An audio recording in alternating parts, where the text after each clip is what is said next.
Hola,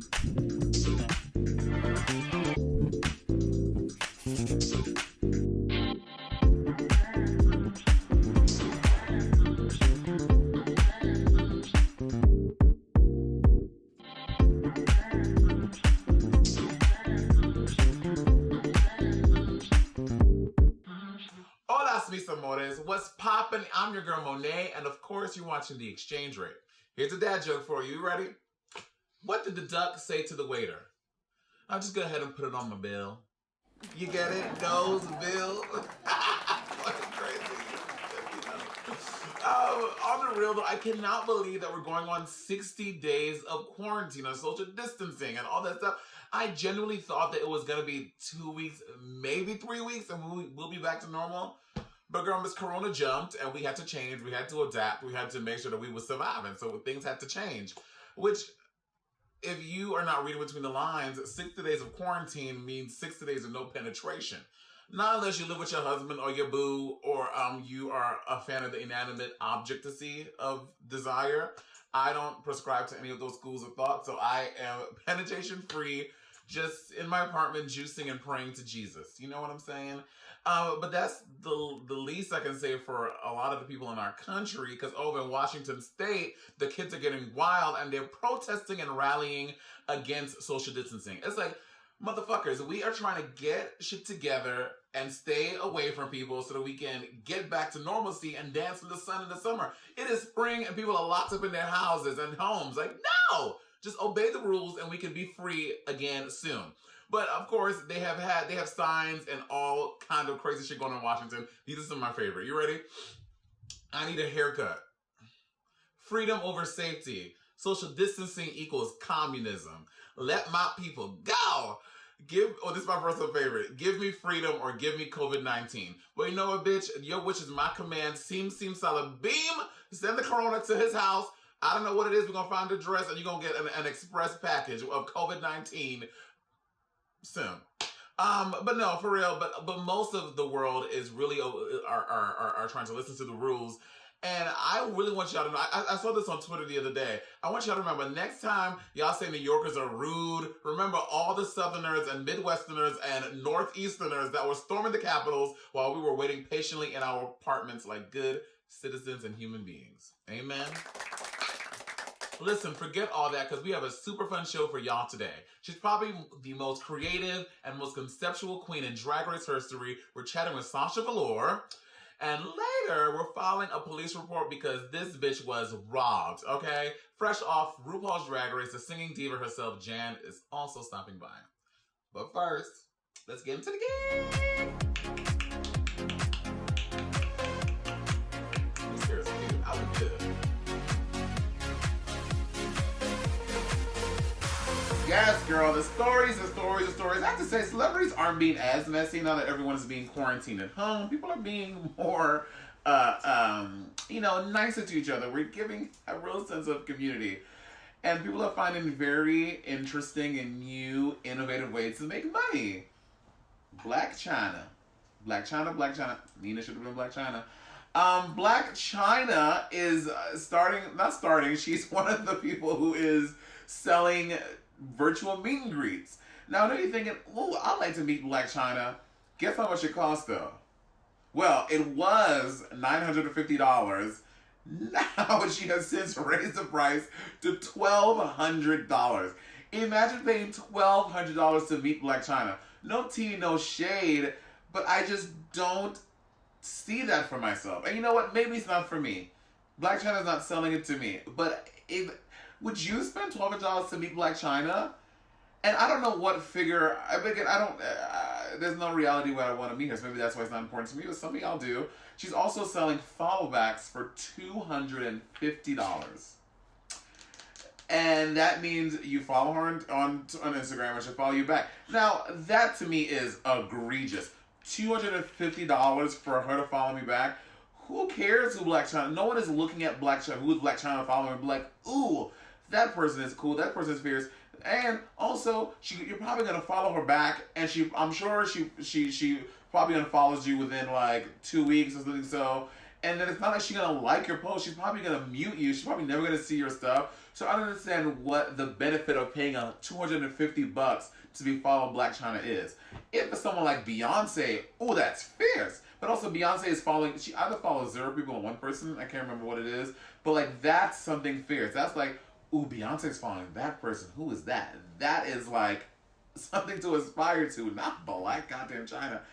And it's just, I mean, listen, and I get it. People are trying their best to do what it do in the current situation.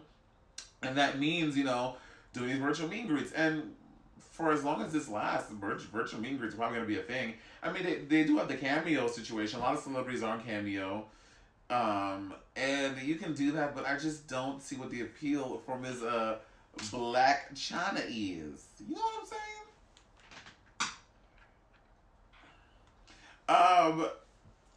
And she's also, if $200 is too much money for you to cough up at one time, she's doing they're doing installment payment plans where you can install your payments to Blac Chyna. And hey, listen, I'm not making fun of, I'm not knocking nobody's hustle, but if I'm spending $200, bitch, I'm meeting Beyonce, I'm meeting Jennifer Hudson, I'm meeting, you know. But again, those are people who I aspire to, who I want to be like. If you are a Blac Chyna fan, then that is fierce for you. Of course, Twitter is mad about it, but Twitter, y'all stay mad. Y'all always mad. When is Twitter not upset?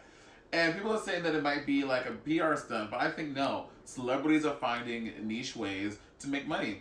And I'm sure some people are paying for it, which is why she raised the price. She probably raised the price because too many people were paying for it. She's like, oh, how can I charge more money and do less of these? So, go pay your $1,200. That is somebody's rent. That is rent. That is someone's bedroom.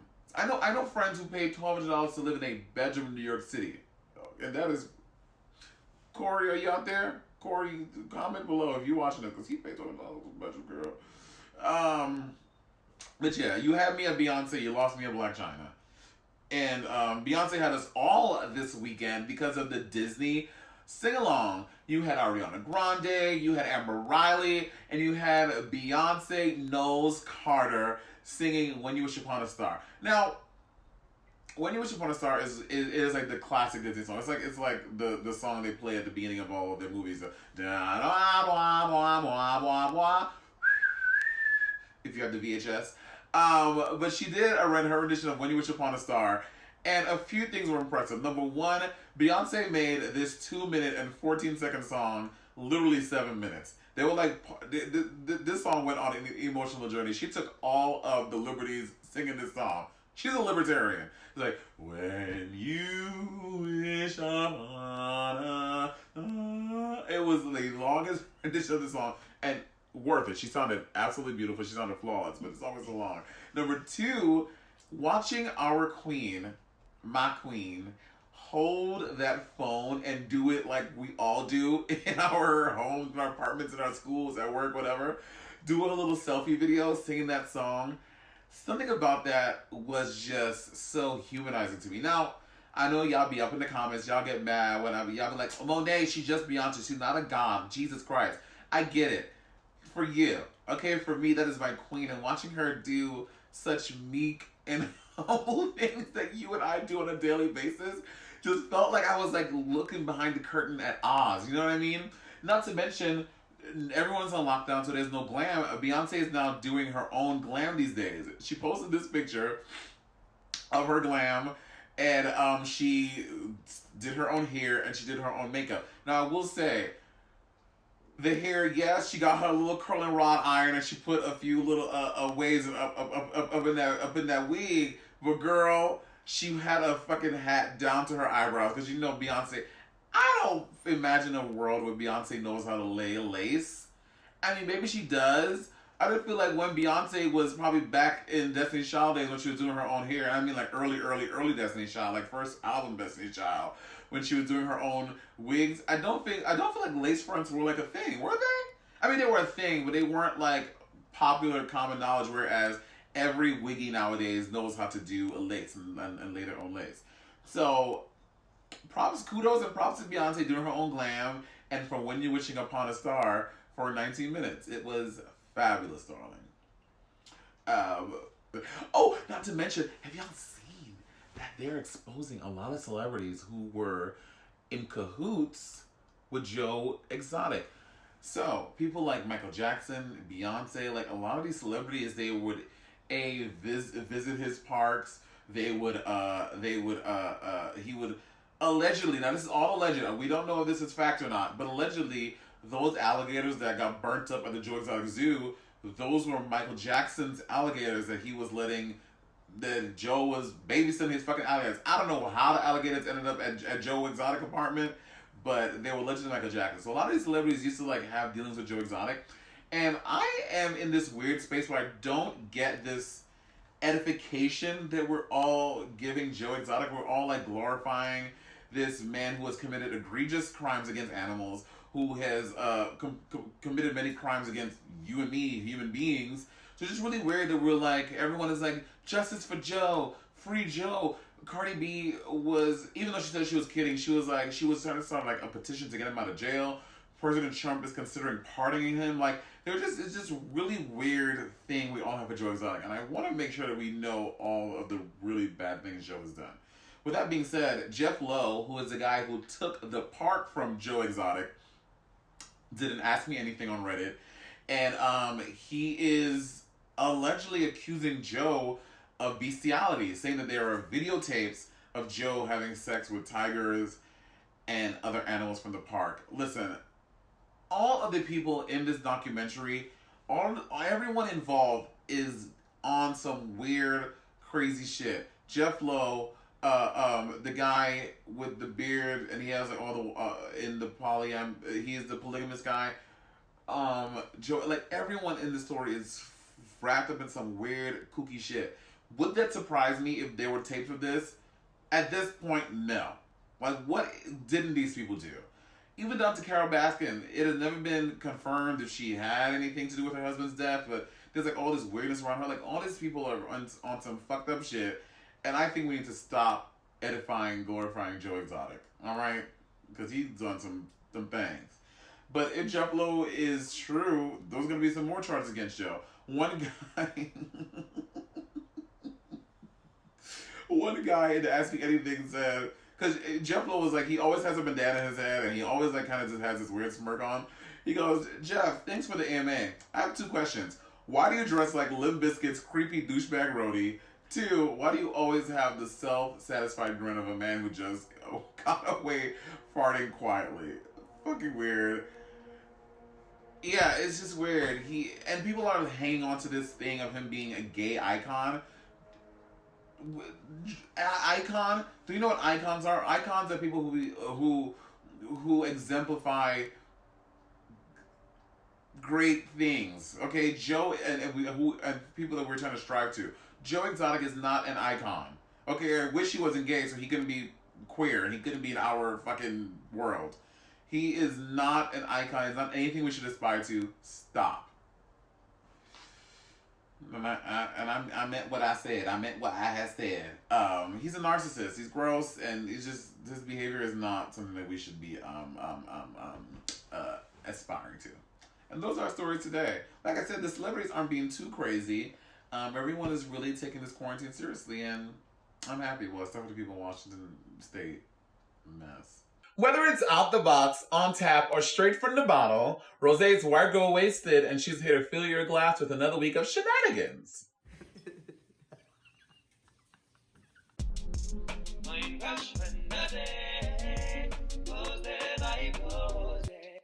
Hi everyone, and welcome back to Wine Crush Wednesday. My name is Rosé, your hostess with the leastest. I'm here dripping in couture, but from the waist down, I'm literally balls out. I'm actually here tonight with a very special guest. Please welcome to the set, woo, Laguna Blue. Oh my God! Hello. You are so beautiful. Thank you. I know. So everyone, if you don't know Laguna, then you are just like most of my fans. But you doing okay? I'm great. I'm so happy to be here. You looked beautiful. I still do. We're here for a very important reason, and that is to continue drinking. I'm a wine drinker, but are you a wine drinker? Yes, I do. I recently got wine drunk with my boyfriend. and it was very great. We went to an Italian restaurant, and I prefer whites recently over reds, but we're in Very season racist. for red. Yeah. Okay. What's your favorite kind of wine? I like. So sorry to I like crush your dreams. Chardonnays. Ew, really? Actually, I've got some good news for you tonight. My sister, we just had delivered a sponsored bottle. It is high end, and it's actually quite expensive, but it is a Merlot, which is one of your favorites. I'm so excited. Sweet bitch. Have you had this before? Wait, I think once before, but not. I don't think I had a Merlot. It is terrible. It's so bad. It says it's a smooth and fruity Merlot. Girl, I knew that. It's wine. It's a liquid, and it's made of fruits. You didn't mention this. What? But there's a beautiful lady's face on the back. I know this. There's It's a dog. It is It's a. a fucking puppy. Look at that. Because it's a bitch. It's a sweet bitch. Oh my god. Female dogs are bitches. Exactly. Do you remember being like a kid and be like, yeah, female dog. Sweet bitch. I'd be like, oh my god, female? Thank you. 2018. I'm like a bird on a glass wine. I don't know where my hole is. I know where my hole is. I know where my hole is. Do you know where your hole is? Quiet on set! Can you do the honors of me not doing anything and you doing that set? Okay, cool.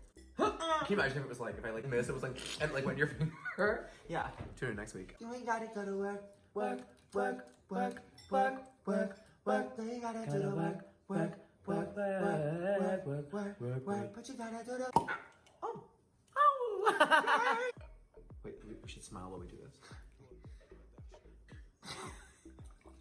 I'm gonna teach you how to do this. I have my own method and it's like not scientifically proven. It's just like bad. So just like swish it around and make some noises like okay, great. And then just like smell it like it's poppers. One nostril, yeah. Okay. And then like try to just drink it. Hold. I want you to hold. 3, 2, 1. Okay, now drink it. Now? Yeah, but only sip it. Like, you could take a sip. Like, actually, to fucking take a sip. I thought the poppers is ending. Okay, okay. Okay, and then keep your breath and go. Make air bubbles through it.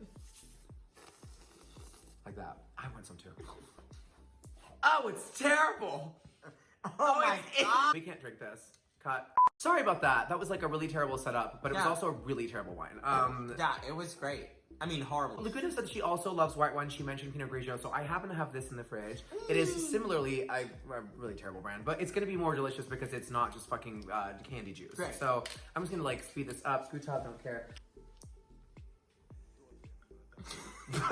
Okay, so just taste it. Just fucking taste it. Cheers to you. Cheers. Well, to me, but It's good. it could be a little cold to an ice cube.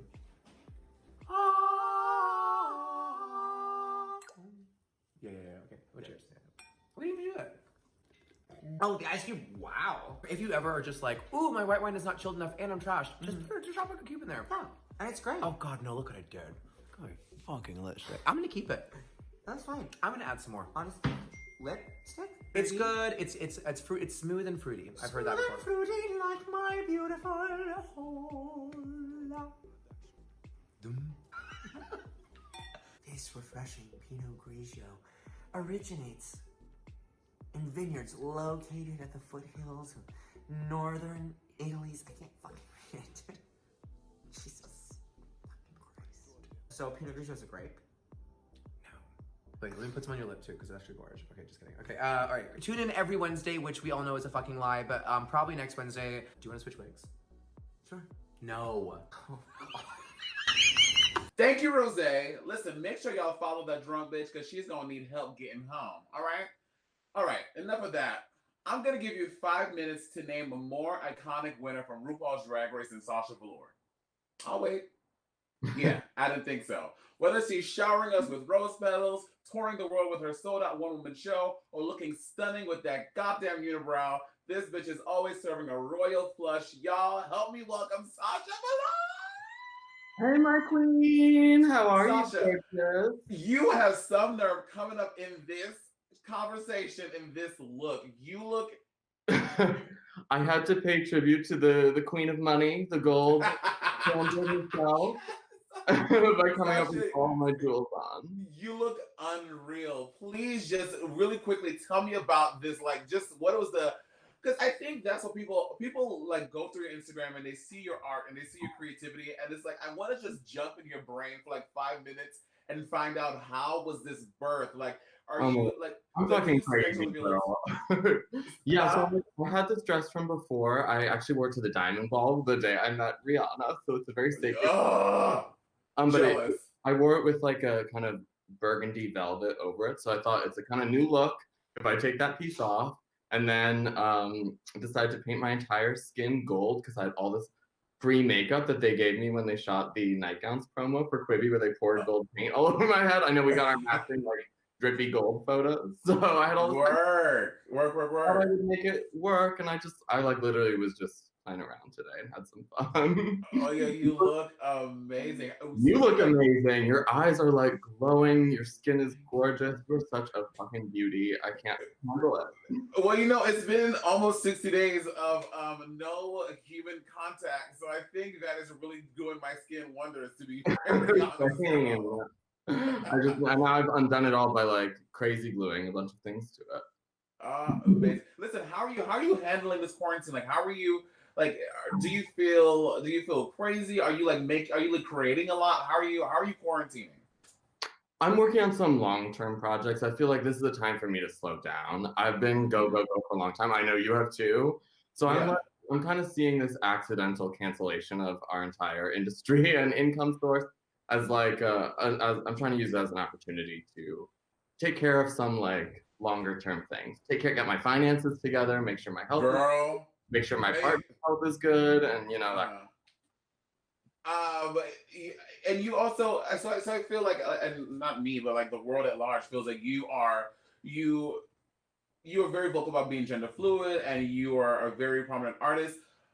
Why did you feel the need to express that? Because there are so many young queer kids who see you, Sasha Velour, the winner of season 9, such a creative being and such an artistic person expressing your gender fluidity. Did you come to gender fluidity through your art, or was it vice versa? Oh, 100%. I feel like the more that I express myself in drag and tried new things, maybe for you it's similar. I feel like I discovered a deeper queerness than I even knew was there. 100%. And it's kind of beautiful to like you like become this character that you start imagining.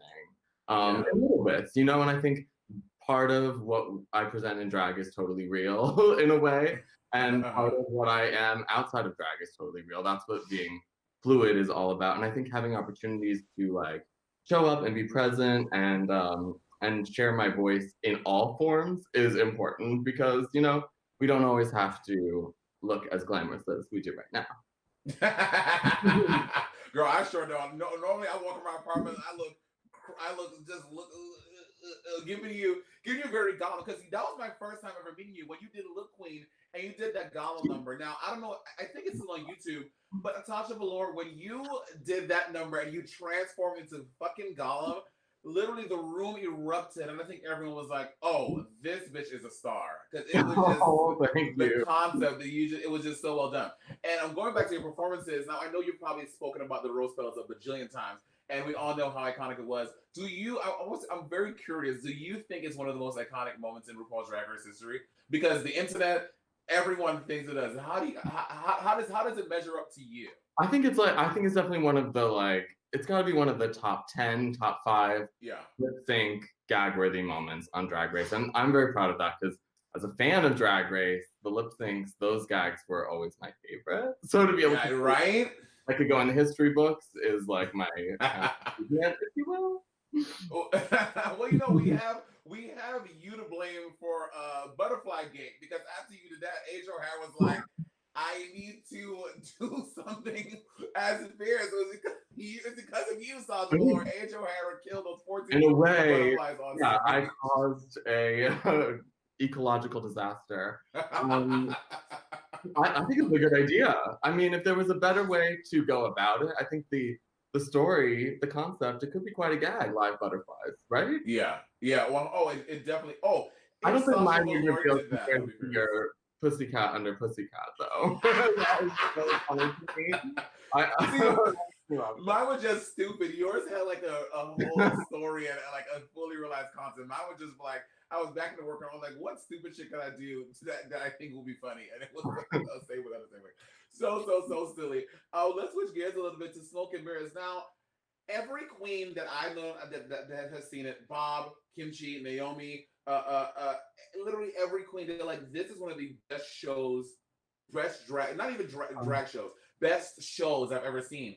How did Smoke and Mirrors come about, and how long were you working on the show before it was realized? That makes me happy because let me tell you, those nights that they came to see the show, I was so freaked out. It was like my awareness of where that person was sitting. I just like when other queens come and see the show, I respect them so much that I wanted like an extra good job. So I was so happy that they liked it. Yeah.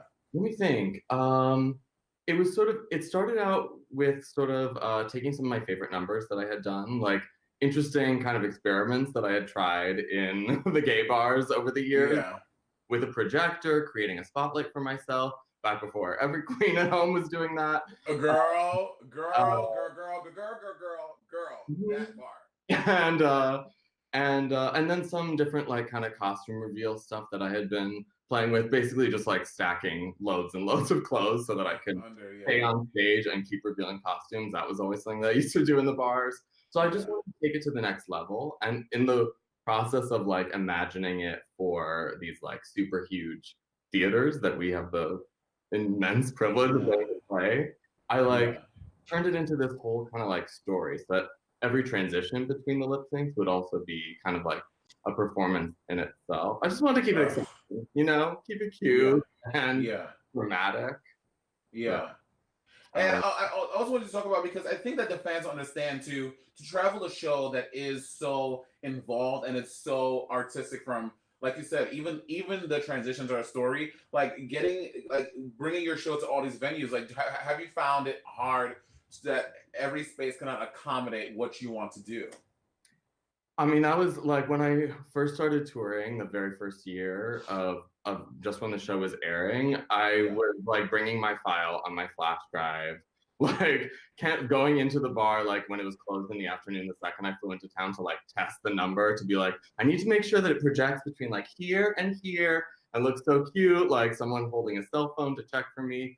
And then eventually I realized that was just like, led to disaster too many times. There were like technical issues. Sometimes the disasters were funnier than the actual intended.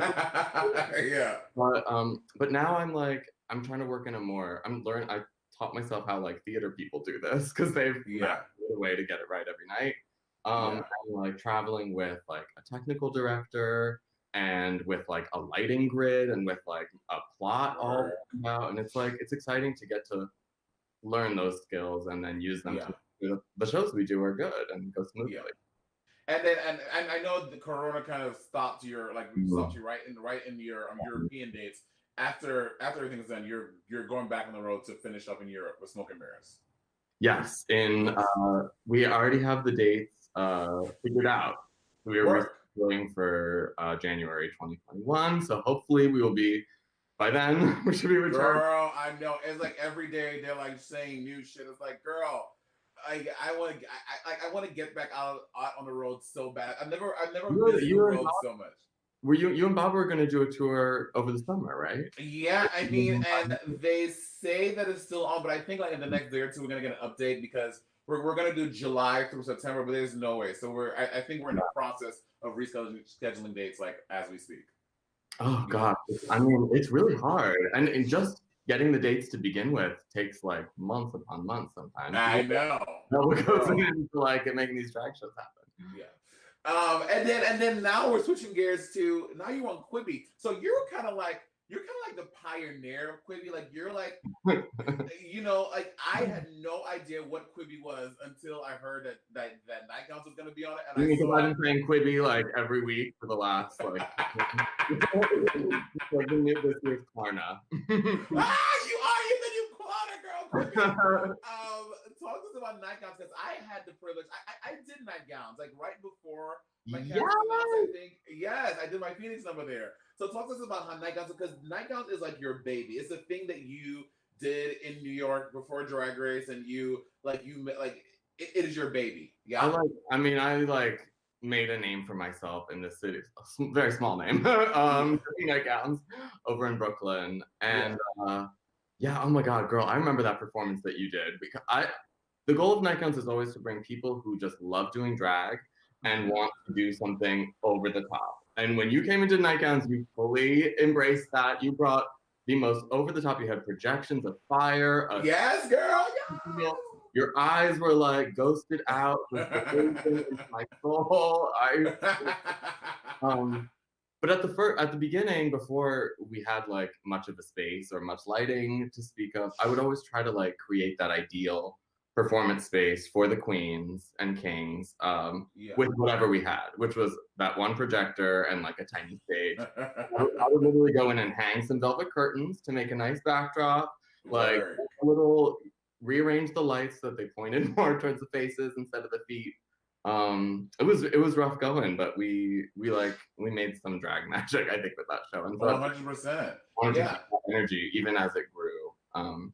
And of course, nightgowns is really like it's an inclusive drag show. So that I mean, we say that what that means is that there are trans people doing drag at nightgowns. There are women doing high femme drag at nightgowns. There are drag kings, and that's the kind of drag that I always grew up with people around me doing. So that to me is a full drag show needs to have all those different elements, all those different aspects of our art form. So that's the night at nightgown. Oh, it's so good, but like you said, it's so inclusive. But like I feel like a lot of the numbers in nightgowns, it is the essence of Sasha Velour. Like every number is so artistic. Like you have someone like Neon Calypso who will do this like high energy dance number, but she has this beautiful spoken word that is speaking about police brutality. And it is like you do such a good job of curating a show that kind of speaks to every aspect of our community and our gender identity and our sexuality. It is so well done. And Quibi breaks that down. Now, I'm trying to figure out Quibi. Now, Quibi is they're tiny episodes. Yeah, everything's under 10 minutes. I think everything's under 9 minutes, which I think is good. Good for people's attention span. Yeah. Good to like, if the story can fit into that time, good. Watch it. Go back out into the world. Right. Done. It doesn't all need to be an hour and a half long. Yeah. But it's kind of a cool idea too. And I think the idea was made for people to watch on the go, like when you're on the subway. And obviously that idea is not as relevant in today's day and age. But I've been watching the Quibbies like while cooking or like just as a little work break. So I think it's a good idea. And how does that translate to nightgowns? Is each episode focused on a girl, or are you kind of like telling Each episode is a different artist, and it's like first. Sorry, I meant artist. Sorry, I didn't mean girl. I meant artist. Yeah. So we the first one you get to see like kind of the story of nightgowns, and you see my first performance. I'm in this like gold lame silk dress doing Stevie Nicks performance at the end of it after crying for 5 minutes. And then you see us, we do a group number with everyone that was really ridiculous to choreograph. And then you meet each person individually and you see like their lives as they put together the number. And then you see the final performance and we clear those music rights. You get the full It's filmed by Sophie Muller, who's a music video director from London, who I really love and respect. And it's juicy, it looks good, it captures drag lip syncs like we know and love them. Yeah, I love that. Sasha Velour, listen, you are always pushing the envelope of drag. You are always giving us really good images to look at, but also a really stunning performances to watch. I mean, you are the standard, Miss Thing. Oh, the gold standard. Queen. Thank you so much. Monét, thank you so much for having me. I love it so much. This show's amazing. It was an honor to appear. I had to get dolled up for you. No, thank you so much. And listen, when we are back in the studio, again, please come down so I can see you and touch you and we can play stupid fun games and it's just so much more fun. We can be in studio and just have I'll wear shoes that time. My dear, tell Johnny and is it Vanya or Vanya? It's Vanya, darling. Vanya, darling. Vanya. Tell Vanya I said I will. He'll love that. Love you, babe. I'll talk to you soon. Love you, gorgeous. Bye, my dear. Bye, my dear. You know, money can't buy you class, but she can definitely tell us what it will buy. With all of this housewives drama, you can always count us on her to keep it real.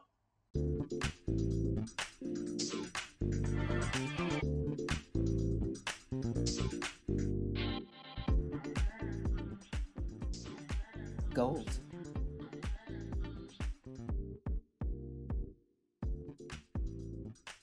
Babysitting.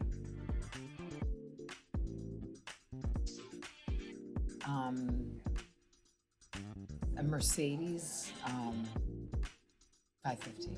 A Mercedes 550 convertible.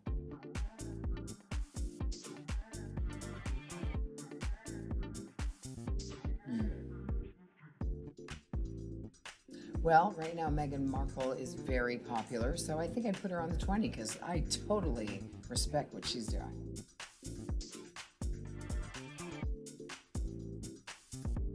Well, you have the Italian lira, you have the Swiss franc, right? Swiss franc, yeah. Italian lira, Swiss franc, the dollar, the euro, and I forgot the last one. I got 4 out of 5. It can buy you a ticket to my cabaret show. Countess and Friends. Happiness. Thanks, Luann, and y'all should definitely watch the new season of Real Housewives of New York City, girl. It's wild. If you own a phone, if you paid your data this month, if you have any gay fucking friends, there is no doubt that you're probably feeling the Jan-tassie.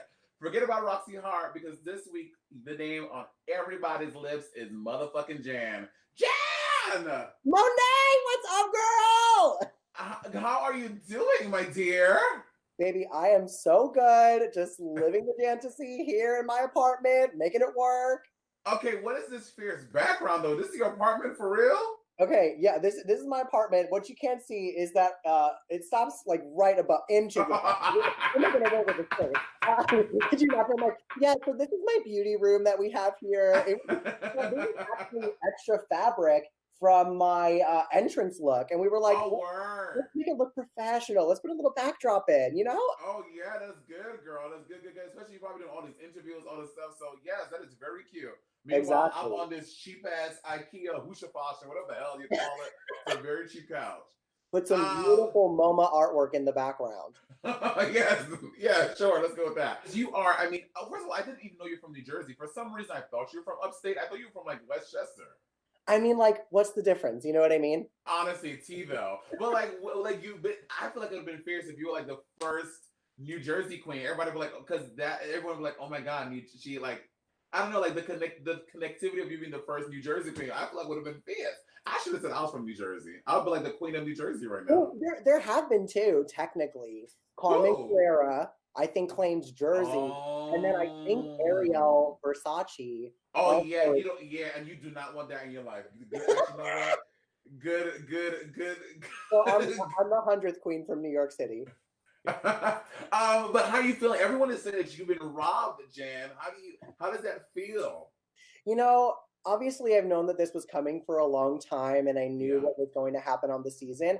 I didn't know how people were going to react or respond. I was hoping that it wasn't one of those things where I kind of faded into the background, because I was like, well, I've been safe for a lot of these weeks, and then when I think I'm going to win a challenge, I don't win a challenge. And so I'm like, I just hope that everybody doesn't like absolutely despise me and then forgets about me. So I'm happy that the fans' response has been so wonderful. Like, it's been so overwhelmingly positive that I just can't help but smile and be grateful for everybody in the response, you know? 100%. What I feel it's also is people are really feeling your personality, and I think a lot of it too is the Jan's Jukebox. Like you've been really able to connect to fans with Jan's Jukebox. Why did you decide to do that? Because honestly, it's brilliant, and no one has done it before. Thanks. Well, that's like one of the reasons I was like, you know, like I have something that I feel like I can market in a way that no one's done it before, and when you have 12 regular seasons, 4 all-star seasons. I'm like, we have to start doing new things here, and we have to get content in a different way. And I was like, no one's done this before. And to be totally honest, I had an idea. I was like, if I made it to the top 4, I would love to do an album and release a song every week that kind of like summarized my time on the show. But obviously that didn't happen. So I was like, okay, what are we going to do now? And to be totally honest with you, I was like, okay, work. I didn't get to lip sync this Robin song in front of Robin, my fucking girl. And I was like, okay, cool. You know what? I'm just going to go back home. We're going to record it. We're going to do an entire music video for it. And we're just going to lay it down and show everybody what we're made of.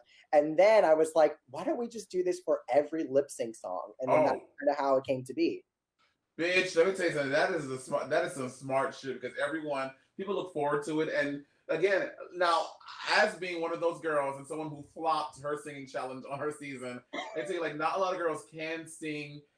So to use your art in that way, bitch, it is brilliant. And that last Shaka Khan, bitch! Thank you. Ow! Ow! Ow! So good, Jan. So good. Thank you. I was like, if we're going to do this, we got to go out with a bang, mama. And so she did it. She went to the house. She said production. Oh yeah, so good. Now, going back to the season a little bit, do you feel like, because I've had, gays treat Drag Race like it is the Super Bowl, is the NFL. People are going back and forth. Do you honestly, and this is no shade to anyone else, you honestly feel that you should have been bottom 2 this past episode that you went home? Yeah, I do. I thought that if anybody else, it could have been the other 2 people that were in the bottom 4. And the only thing that I thought would have potentially saved me was my runway, because the judges were like, this is an amazing runway. You've never looked better, blah, blah, blah, blah. And so it was like, maybe in some way I will do this. But I was also like, well, the worst one is, like, me doing my math. I was like, well, the worst one that we all kind of could agree on, no shade, was Widow. Right. And so I was like, Widow's here in front of Shaka Khan. So I was like, whoever is going to be in the bottom, they're going home.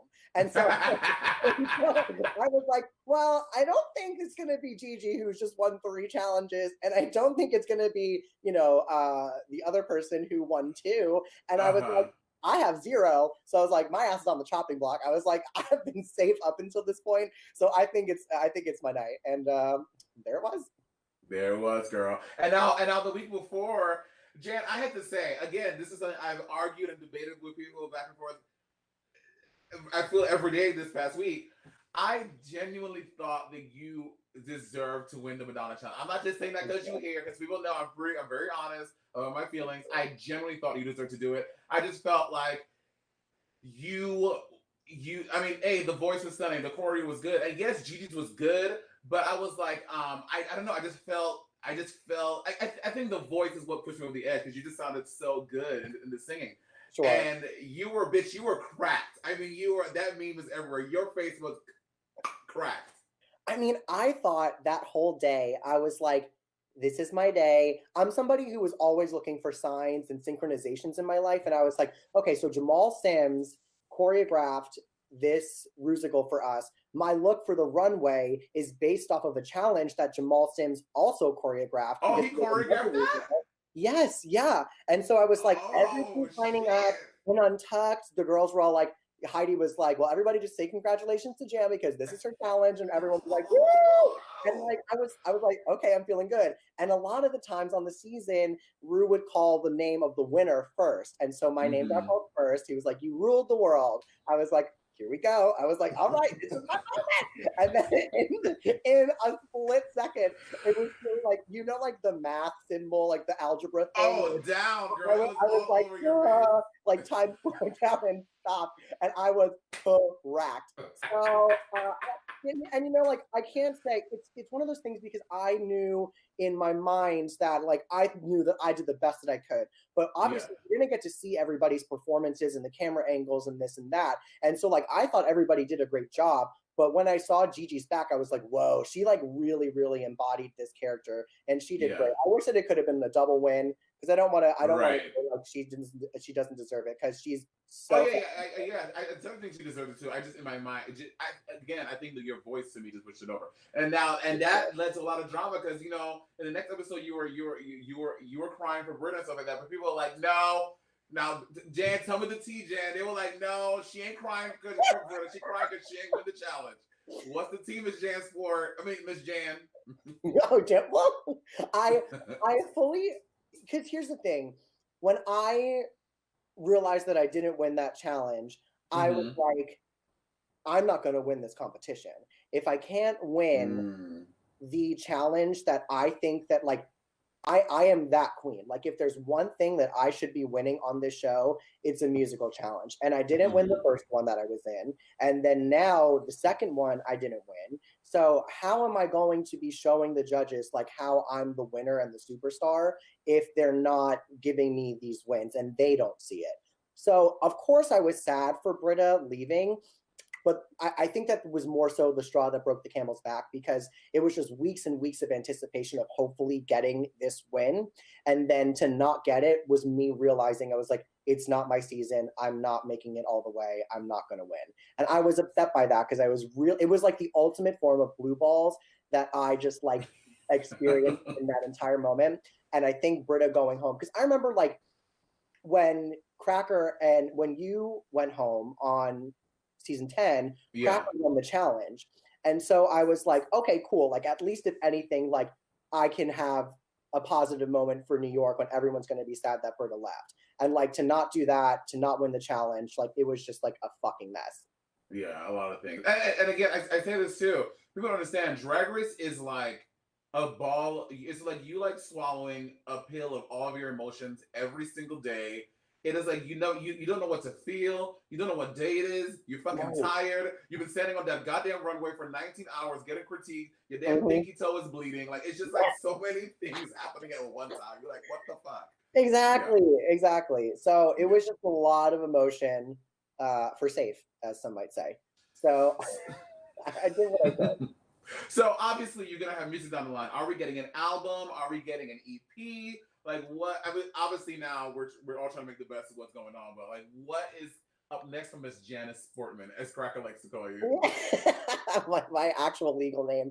I feel I'm definitely going to be releasing original music. I teased a little bit at the end of my Jan's Jukebox this week, but we want to release a full album.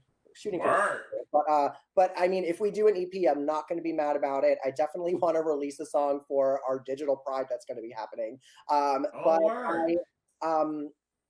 want to just release music and get it out as much as possible. My goal for this whole experience was to film a music video 2 weeks ago to have it be released on the day of my release. But because everything happened, I was like, we're just not going to do that because I wanted to do this video. I have this concept in my mind, and I'm like, if we get to the point where it's like November and we can't film it, then like, yeah, we'll release an album, we'll release an EP, and we'll just do it like that. But like without doing all the music videos and stuff, like I love doing the visuals, and so I didn't want to just do a song and then not do the visuals with it. So we'll see, but we're definitely gonna get some songs, at least some singles in 2020 for sure. And I'm really curious, like what genre do you see yourself going into? Because obviously you could fit. I feel like because I know you, I've heard you sing a bajillion times. I love your voice. I feel like it could be a little soul-y, poppy. Like what genre, what lane do you see? I'm just really curious.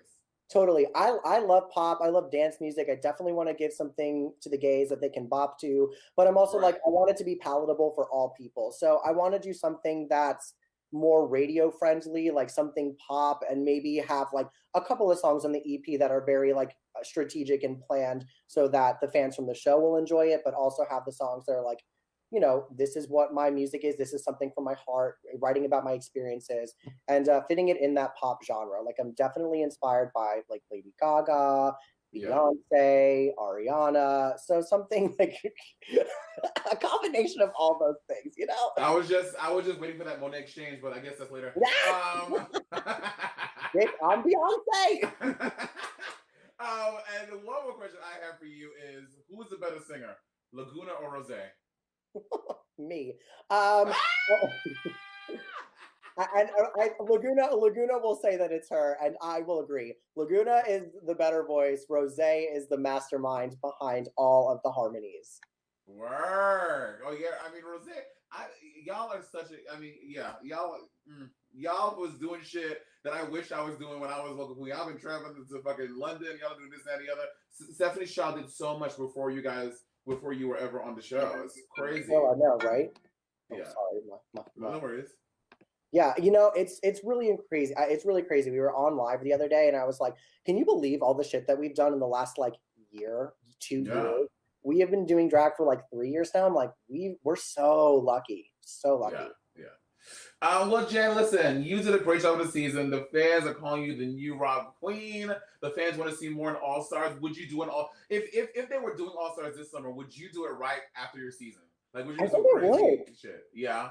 I think I would, just because I'm like ready to go back. I feel like I have a lot to prove, and I want to prove it to people. And I think that you did such a great turnaround too. Like, that's what you did, right? Yeah, right after, bitch. It was. I found out about. They asked me. I found out that I was going. Like, they asked me even before, like episode 5 or 6. They asked me, but I found out I was on it, and we weren't even at the finale yet. I don't think, right? Yeah. We were like, I was like getting ready for our finale, and they were like, "Congratulations!" I was like, how am I gonna buy all this stuff? It was so crazy. But anyway, listen, Dan, I always believed in you. You remember when I gave you that $100 bill? Honey, I still have it. I don't know who I'm gonna give it to next. Girl, okay, so just for the fans out there knowing, so when Bianca got on RuPaul's Drag Race, she gave Bob a $100 bill. She was like, "I believe in you. I think you're fierce. I think that's something special. Take this $100 bill. Don't spend it. Pass it on." Then Bob had a $100 bill, and then before I was ever on Drag Race, he gave it to me, and he was like, "Listen, Monet, I got this from Bianca, and she believed in me, and I'm gonna give it to you because I believe in you. I think that you have star power. I think that you have potential. You can be something really big, something really fierce. Don't spend it. Pass it on." I kept it for like 3-4 years, and then before Drag Race, I went out to therapy. Well, I told you about it for like a few months, and I was like, "Jen, I want to give you something. I want to give you something." And then I went down and I gave it a $100 bill, and I said, we all signed it. And I said, "Jan, don't spend this. I believe in you. You're fierce. You're gonna do something major one day." Thank you. And now I have it. I can't thank you enough. Pass it on that good juju, girl. Now I gotta think. I'm like, it's not like I can go out right now. I'm like, who's the best online content that I could give it to? Like, that's what we have to do. Right, the queen. Jan, I believe in you. You're fierce. You're talented, and you're gonna do some fierce shit, bitch. Thank you, baby. Thank you. And look at you. This is amazing. I'm so proud of you. We all know. Thank you, my love. Thank you. And of course, I'll see you soon, and we'll do something. We'll figure something fun to do. Bitch, let's do a track. Yes. Oh, down. Mm-hmm. Bitch, down. Oh, we're doing it. We're doing it. All right. We're doing it. I love you so much, Queen. I'll talk to you soon, okay? All right, I'll talk to you soon, all right? Have a good one. Right, Be safe. Bye. Parting is always such sweet sorrow. Again, for real, thank y'all so much for tuning in today. But a huge thank you for those of you who watch every week. I love you, I see you, and I truly, truly, truly, truly, truly am grateful from the bottom of my heart. Peace, and remember to always keep your currency in check. Ching!